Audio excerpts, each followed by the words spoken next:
Remaja 15 tahun, NF membunuh anak berusia 5 tahun yang tak lain adalah tetangganya sendiri. NF menyebut dirinya penyuka film horor dan mengidolakan tokoh rekaan Slenderman. Dokter kejiwaan pun melakukan penyidikan mendalam atas kondisi kejiwaan pelaku. Benarkah NF memiliki ciri indikasi seorang psikopat?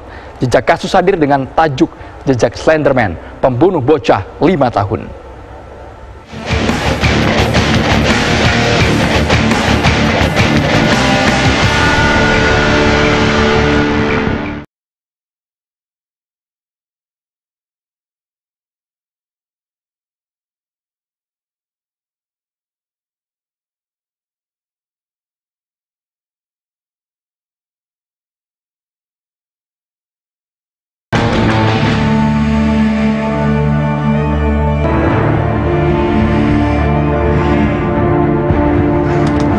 Warga Sawah Besar, Jakarta Pusat digemparkan dengan penemuan jasad seorang anak perempuan berusia 5 tahun di dalam lemari. Terkuaknya penemuan jasad ini berdasarkan kesaksian seorang remaja berusia 15 tahun, NF, yang mengaku membunuh korban. NF mendatangi kantor polisi setelah membunuh tetangganya sendiri itu.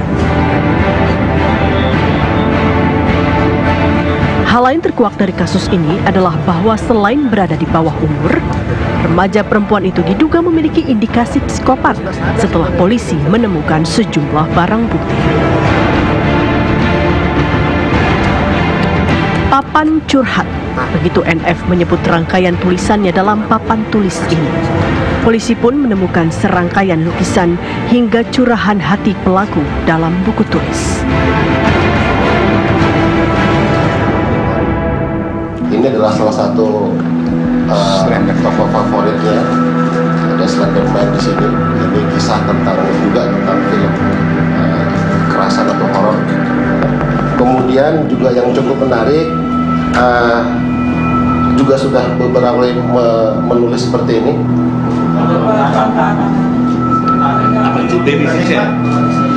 Mau siksa baby dengan senang hati, atau ini seperti tulisan pilihan mau siksa baby dengan senang hati atau enggak tega, ya. Kemudian selain itu juga kami menemukan beberapa catatan-catatan gambar-gambar wanita yang menangis karena anak ini cukup pintar menggambar, ya. Kemudian juga catatan-catatannya pribadinya, berbagai curhatan yang ditulis dalam kertas. Ini ungkapan-ungkapan perasaan dan emosi dari si pelaku. Kemudian juga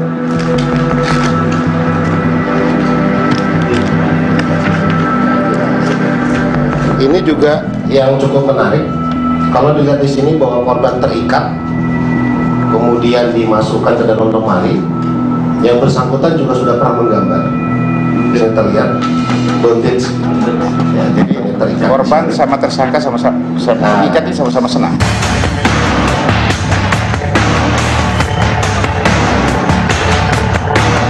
Pelaku NF menyebut ia terinspirasi dari film horor.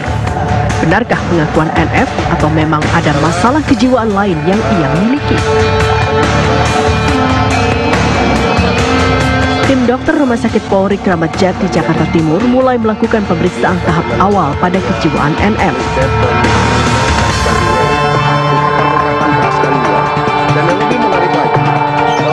Visum et repertum psikiatricum, visum jiwa, visum. Tekniknya tentu di dalam hal ini pemeriksaannya dengan wawancara psikiatri, dengan pemeriksaan psikometri, dengan pemeriksaan tim dari psikolog, dari kalau dibutuhkan ya dari spesialis anak, dari spesialis neurologi, dan tim lainnya.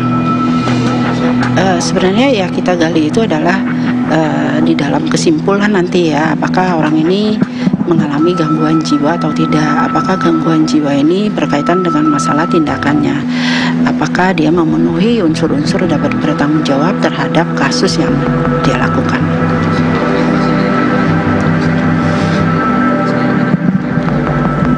Ya, Justru itu yang kita sedang observasi itu, adakah tanda-tanda gangguan jiwa, adakah tanda-tanda psikopatologi, atau apakah gejala gangguan jiwa yang dialami oleh terperiksa.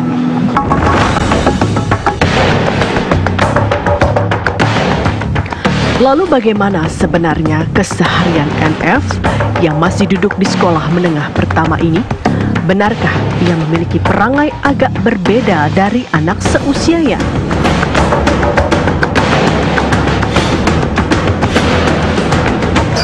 Di rumah inilah tempat kejadian perkara pembunuhan yang dilakukan oleh seorang remaja berusia 15 tahun berinisial NF yang membunuh teman sepermainannya yang tidak lain tidak bukan merupakan tetangganya sendiri yang berinisial A dan berusia 5 tahun.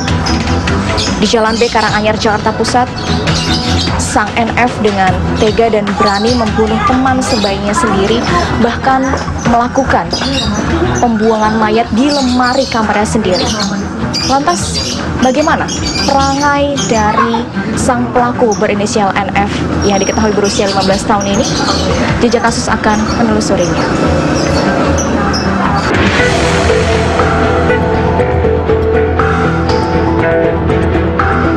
Kami pun menemui Dede, tetangga keluarga NF yang mengaku sudah mengenal sosok NF sejak ia lahir hingga tumbuh remaja.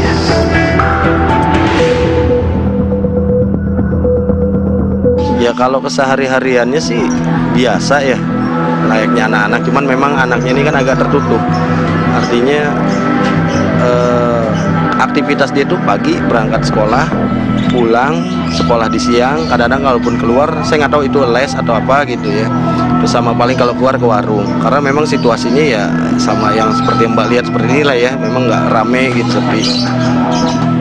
Jadi seumuran dia itu yang teman seusianya dia tuh hampir dibilang jarang kalau di sini. Dia lebih senang menyendiri bersama keluarganya gitu. Tapi rumahnya itu terbuka biasa. Anak-anak yang si korban ini ya suka main ke tempatnya dia, termasuk anak saya sendiri suka main. Apa motif yang mendasari NF hingga akhirnya membunuh? Benarkah ada luka psikis yang dideritanya hingga bertindak di luar nalar? Tim Jejak Kasus pun membawa rekam jejak tulisan dan papan curhat NF pada psikolog dan kriminal. Apa hasil analisanya? Benarkah NF masuk dalam kategori? Pemirsa, bagaimana sebenarnya diagnosis psikopat dapat ditegakkan pada tindakan seseorang? Mungkinkah kesukaan pada film horor dapat menjadi pencetus tindakan kriminalitas? Jejak Kasus hadir dengan jawabannya.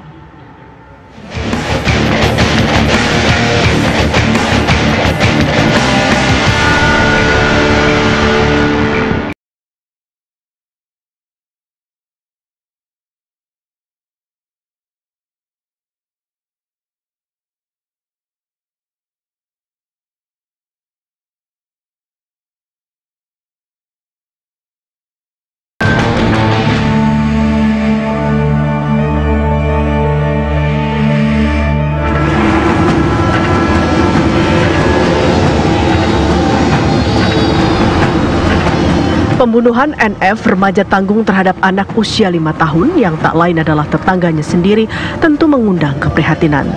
Benarkah ada dugaan gangguan jiwa pada NF? Bagaimana pula sebenarnya label psikopat dapat ditegakkan pada perilaku seseorang?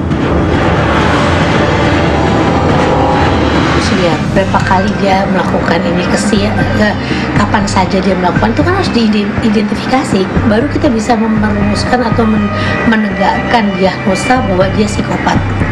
Nah ini kita nggak hanya barusan dari satu kejadian nggak bisa merumuskan itu, dan itu harus diinterview secara mendalam, dan ada kemungkinan anaknya itu juga nggak ngaku, bisa saja gitu. Terus juga kita mesti tanya sama orang tuanya tahu nggak apa yang dilakukan anaknya. Nah ini kan anak 15 tahun tuh masih tanggung jawab dan di bawah bimbingan orang tua. Jadi orang tua harus banyak tahu tentang anak ini.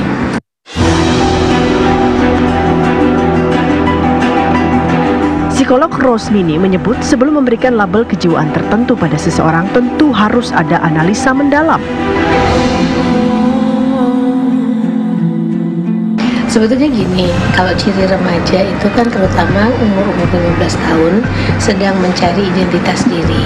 Makanya kenapa remaja ada yang suka K-pop, lalu kemudian arahnya seperti K-pop, menggunakan baju, menggunakan gaya-gaya seperti itu. Sama juga dengan remaja yang termasuk remaja ini. Nah, ini sukanya adalah film-film horor dan sebagainya. Sehingga pada pembentukan identitas dirinya, dia ambil dari apa yang dia lihat di lingkungan dan dia sukai. Apa dampaknya? Dampaknya berpengaruh pada perilaku gitu. Karena sistemnya adalah remaja ini juga masih suka mencontoh dengan cara modeling, mencontoh apa yang dia lihat dan sebagainya. Sehingga perilakunya itu juga bisa searah-arah dengan gaya itu, seperti orang kayak paling gampang K-pop, semua rambutnya seperti itu, semua kan kalau arahnya ke Jepang Harajuku kayak gitu. Jadi semua berpengaruh pada perilaku. Nah, ini juga bisa seperti yang saya sampaikan tadi, bisa juga karena melihat film horor bisa juga mengarah kepada perilaku nantinya. Tetapi kan pertanyaan yang lebih mendasar adalah sebetulnya apa yang terjadi pada dia sampai dia berani melakukan tindakan pembunuhan ini. Apakah memang hanya si film sebagai trigger, pencetus, sementara unek-unek yang ada di dalam dirinya udah sampai sini, dia udah nggak tahan lagi, sementara dia tidak belajar untuk bisa ibaratnya katarsis, mengeluarkan unek-uneknya kepada orang tuanya, kepada orang-orang yang dia percaya di lingkungannya. Mungkin nggak ada kesempatan dan kemampuan untuk seperti itu, sehingga pada waktu ada film itu sebagai kayak gambaran yang kemudian dicontoh.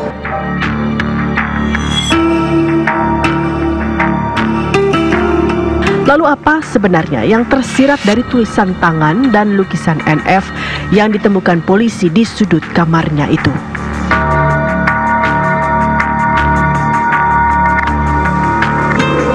Tertera di sini yang banyak tulisannya, semua tulisannya adalah tulisan yang agaknya hawa suasana hati negatif, lonely, bad guys, terus kemudian mati dan sebagainya. Tapi dia pakai bahasa Inggris nih. Ini kan terinspirasi dari film mungkin yang dia tonton yang berbahasa Inggris gitu ya. Ini jadi ada banyak gitu, dia nggak suka sama bapaknya, mau dicuekin aja atau apa gitu. Jadi ada banyak hal negatif yang ada di tulisannya ini, mungkin juga untuk mengeluarkan unek-uneknya itu. Karena dia nggak bisa bicara, bukannya nggak bisa bicara gagu ya, tapi pasti tidak bisa bicara untuk mengungkapkan perasaan, pikiran dan keinginannya gitu kepada orang lain. Masalahnya juga tidak bisa diungkapkan gitu, sehingga masalahnya tetap tinggal jadi masalah di dalam dirinya, dan dia coba menganalisa, kemudian membereskan, mencarikan solusi dari masalahnya itu. Mungkin juga saya nggak tahu ya hubungan dengan bapak dengan ibunya itu seperti apa, sehingga kan kemungkinan kan mereka bercerai ya kalau nggak salah. Itu apakah kemudian ada hal yang membuat dia terhambat untuk mengutarakan apa yang dia inginkan? Takut dimarahin, takut nggak nyaman, takut apa? Jadi ini harus dibongkar dulu gitu. Kalaupun nantinya dia memang misalnya punya kecenderungan untuk psikopat, iya misalnya, itu kan harus ada treatmentnya nantinya gitu. Tetapi yang sekarang kalau mau melihat anak ini seperti apa yang membuat mencetuskan, yang mendorong dia memberikan perilaku seperti itu pada anak yang tidak punya masalah sama dia, itu kan yang harus kita cari tahu. Sementara kriminolog Maman Suherman menyebut pembunuhan yang dilakukan remaja NF diduga kuat tidak memiliki penyebab tunggal. Untuk itulah dokter kejiwaan dan kepolisian harus melakukan penyidikan mendalam.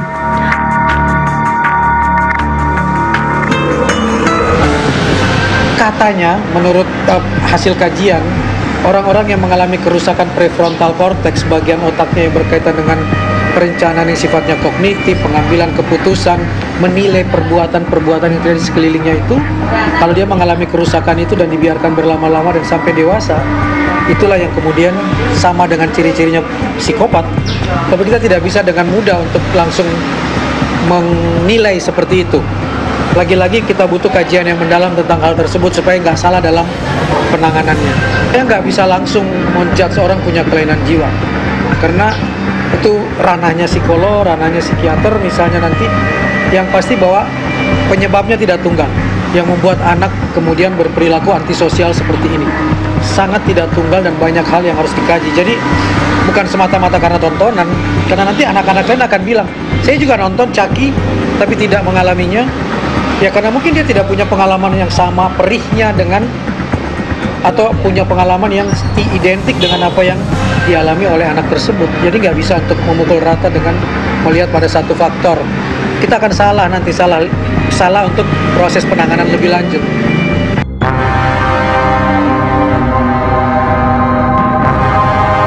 Lalu apakah mungkin tontonan dapat menjadi salah satu adaptasi dari pola perilaku kejahatan?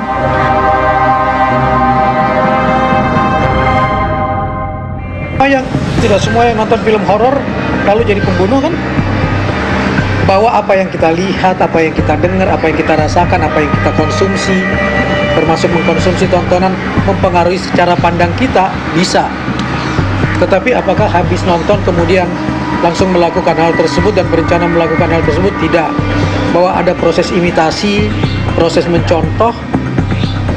Kalau dia juga punya pengalaman bahwa mencontoh yang buruk itu adalah sebuah perbuatan yang salah, antisosial, apa yang ada di tubuhnya, prefrontal cortexnya kalau menurut teman-teman psikiater misalnya, atau neuroscientist misalnya, itu juga tidak mengalami kekerasan dan dalam tanda kutip normal, dia juga pasti punya lapisan untuk memikirkan tidak melakukan perbuatan tersebut.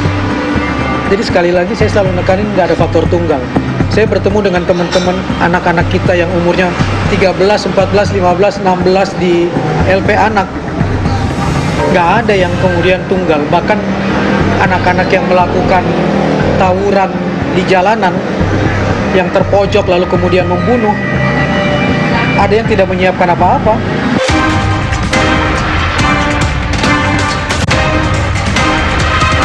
Kasus pembunuhan yang dilakukan remaja tentu seakan menjadi lonceng peringatan untuk orang tua menata kembali pola asuh terhadap anak. Meskipun NF kini masih dalam pemeriksaan kejiwaan untuk mendalami motif aksinya.